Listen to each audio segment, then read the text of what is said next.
Esto es Escena Internacional, podcast producido por Comité con la colaboración de Rodolfo Sánchez Aizcorbe. La primera noticia de hoy, 24 de septiembre, es que se produjeron enfrentamientos en Bolivia entre partidarios del presidente Arce y del expresidente Morales.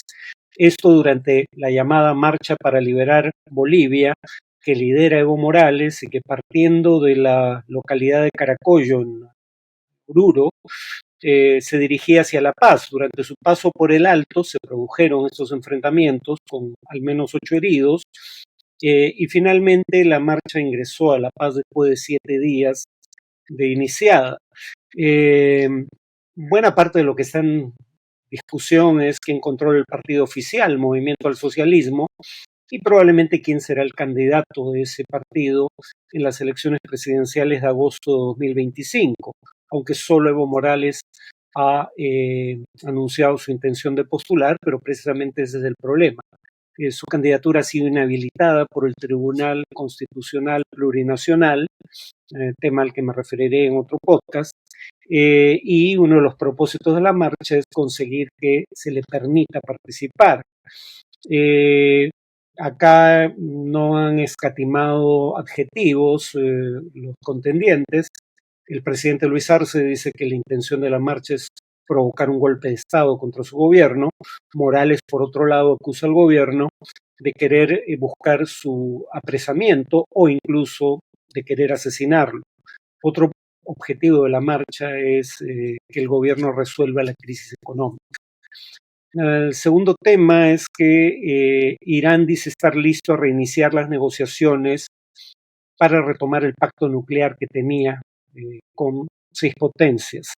El ministro de Exteriores, Abbas Araghchi, dijo esto durante la Asamblea General de la ONU, pero claro, dijo si las demás partes están dispuestas a retomar la negociación. Dijo que permanecerá en Nueva York, sede de la ONU, unos días más que el presidente Pezeshkian, que también acudió al evento, para sostener reuniones con cancilleres de otros países, pero dijo que no estaban entre ellos el secretario de Estado, es decir, el canciller de Estados Unidos, Anthony Blinken, y reconoció que las circunstancias complican la situación más que antes.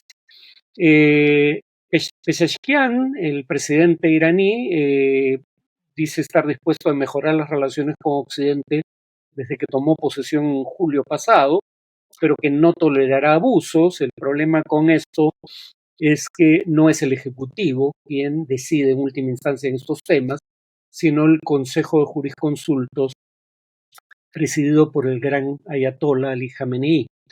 En 2015 Irán firmó un acuerdo nuclear que limitaba sus actividades nucleares y las sometía a supervisión internacional a cambio del levantamiento de algunas de las sanciones que países como Estados Unidos habían aprobado en su contra, no todas ellas.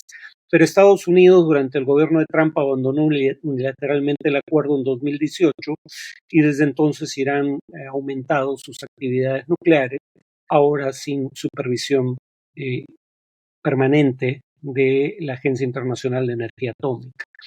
Y finalmente, lo que será el tema de análisis, se produjeron nuevos ataques israelíes en el Líbano, al menos 356 personas murieron en el primer día de bombardeos y 1.246 resultaron heridas tras nuevos ataques en el sur y el este del Líbano. Según el gobierno libanés, estos son los ataques más letales desde el fin de la guerra civil, y además se produjeron bombardeos en la capital de Beirut, con el objeto de dar muerte a Ali Karaki, jefe del Frente Sur de Hezbollah. Israel señaló que lanzaron más de 800 ataques contra objetivos de Hezbollah alrededor de la zona de frontera,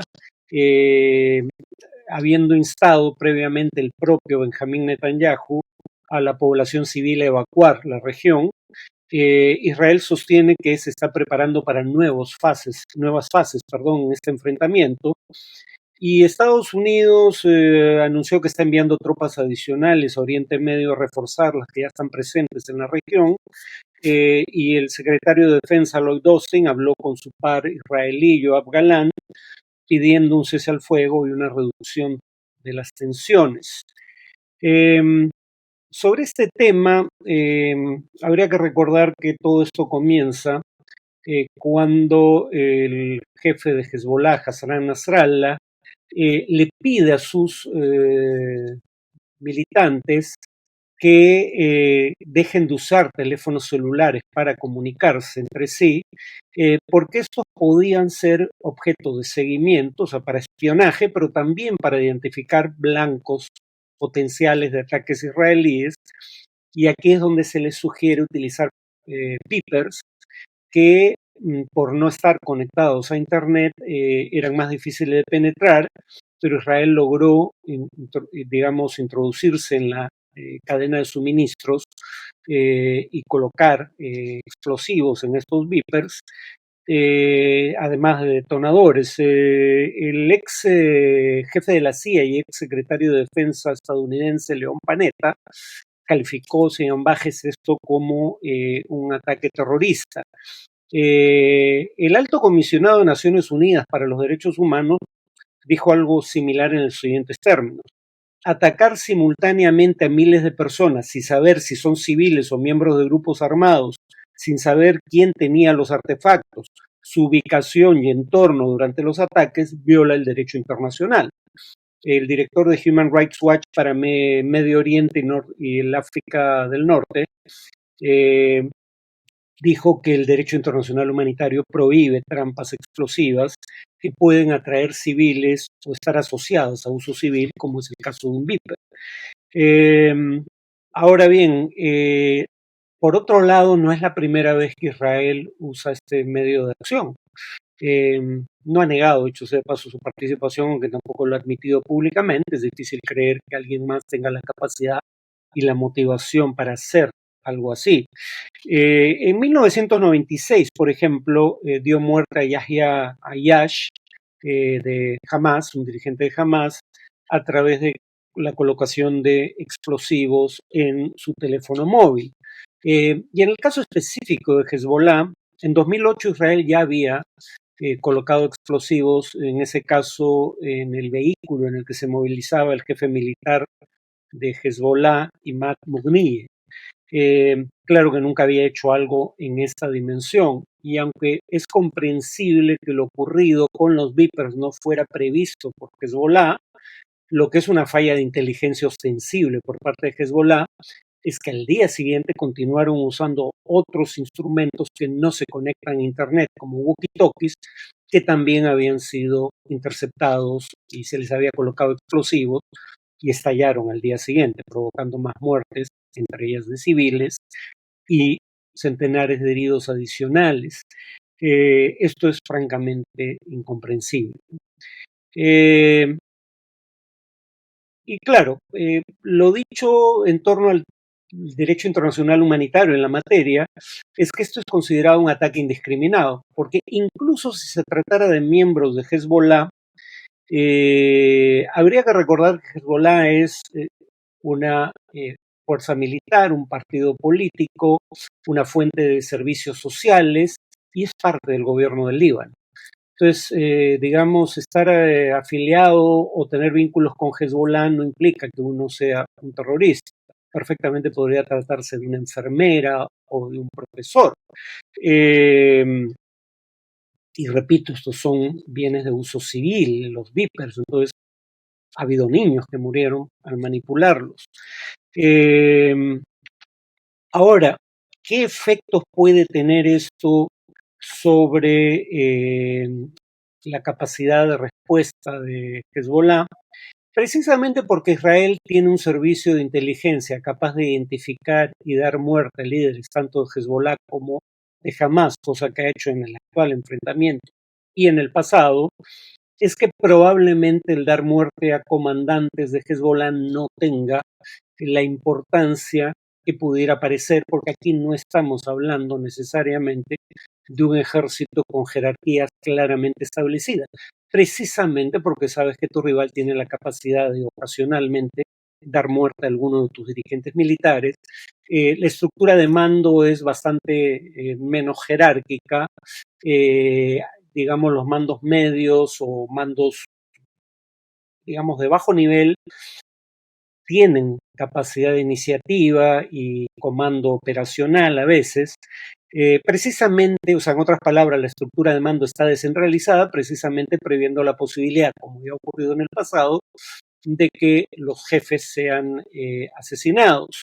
Lo que sí es un impacto importante es el hecho de que haya habido miles de heridos en la organización y que sus fuentes de comunicación hayan sido interrumpidas severamente, ¿no? Al estallar estos medios para contactarse. Hezbollah ha dicho reiteradamente que si hay un cese al fuego en Gaza, el cual se viene negociando hace meses, Hezbollah detendría sus acciones contra Israel. De hecho, han dicho lo mismo las otras milicias vinculadas a Irán, como los hutíes, y sabemos que es creíble este ofrecimiento de cesar las hostilidades en caso de que haya un cese al fuego en Israel, perdón, en Gaza, entre Hamas e Israel. Uno, porque las acciones de estos grupos contra Israel empezaron tras la incursión israelí en Gaza. Y dos, porque en noviembre del año pasado, 2023, cuando se alcanzó un acuerdo de cese al fuego por 5 días, estas organizaciones lo respetaron. Pero como ya indicamos en podcasts anteriores, Netanyahu no desea firmar un cese al fuego en Gaza. Y si el cese al fuego con Hezbollah está condicionado a un cese al fuego con Hamas, la única forma de evitar un cese al fuego con Hamas y calmar el frente norte era un ataque masivo contra Hezbollah que cambiara sus cálculos. Pero Israel está buscando separar los frentes, el de Hezbollah y el de Hamas. Uno de sus propósitos manifiestos es obligar a Hezbollah a desplazar sus milicianos y pertrechos del sur del Líbano hacia el norte del río Litani, dentro del territorio libanés. El río Litani se encuentra en la mayor parte de su trayecto a unos 29 kilómetros de la frontera. Ahora, el problema con esto es que los cohetes Katyusha, que tienen un alcance muy limitado y no cuentan con sistema de dirección, además de tener una carga explosiva muy pequeña, son los que no podrían ser lanzados contra Israel desde el norte del río Litani. Pero Hezbollah, tiene arsenales de mucho mayor alcance, mucha mayor precisión y con mayor carga explosiva que podrían ser lanzados desde el norte del río Litani, ¿no? Por ejemplo, durante estos ataques, Hezbollah ha lanzado misiles contra la ciudad de Haifa, a unos 55 kilómetros de la frontera con el Líbano. Desde el norte del río Litani podría seguir haciendo, ¿no? Entonces, si es que Israel desea garantizar de que Hezbollah no pueda lanzar ataques contra su territorio, muy probablemente tenga que entrar en territorio libanés con tropas, cosa que hizo en 2006 con resultados bastante, digamos, inferiores a lo esperado por el alto mando israelí. La prueba de que las acciones del 2006 no lograron su propósito es que tenemos un nuevo enfrentamiento en 2024 con un Hezbollah que es mucho más poderoso militarmente que en 2006. Como ya indiqué, cuenta con misiles con sistema de dirección mediano y largo alcance y con mayor carga explosiva convencional, cosas con las que no contaba en 2006. Entonces Hezbollah es más poderoso que en 2006. Si la incursión de 2006 no logró su propósito, ¿por qué lo lograría una incursión ahora? En realidad no hay una buena respuesta a esa pregunta. Como vimos en un podcast anterior, aquí en realidad parte del objetivo podría ser más bien de carácter disuasivo. Aquí entra a tallar, como vimos hace ya un tiempo en un podcast, la llamada doctrina Dahiyeh, que en alguna medida la ha vuelto a poner sobre la mesa el primer ministro israelí. Voy a hablar de esto en el siguiente podcast, pero adelanto en qué consiste la doctrina Dahiyeh. Básicamente en causar un daño significativo a infraestructura civil, de modo tal de que la propia población, desde la perspectiva israelí, presione a Hezbollah para detener sus acciones y de ese modo evitar una destrucción masiva de infraestructura civil, como ya estamos viendo ahora, pero no derrotar militarmente a Hezbollah, ¿no? Lo voy a seguir abordando este tema en el siguiente podcast. Ahora, si esto continúa, es cuestión de tiempo antes de que los hutíes vuelvan a lanzar ataques contra territorio israelí. Y la única duda es si el propio Irán volverá a lanzar ataques directamente contra territorio israelí, como ya hizo en abril pasado.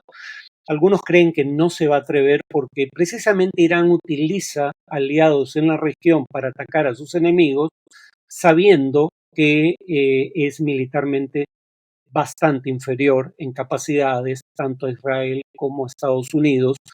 No hablemos ya de la diferencia de capacidades en el plano no convencional.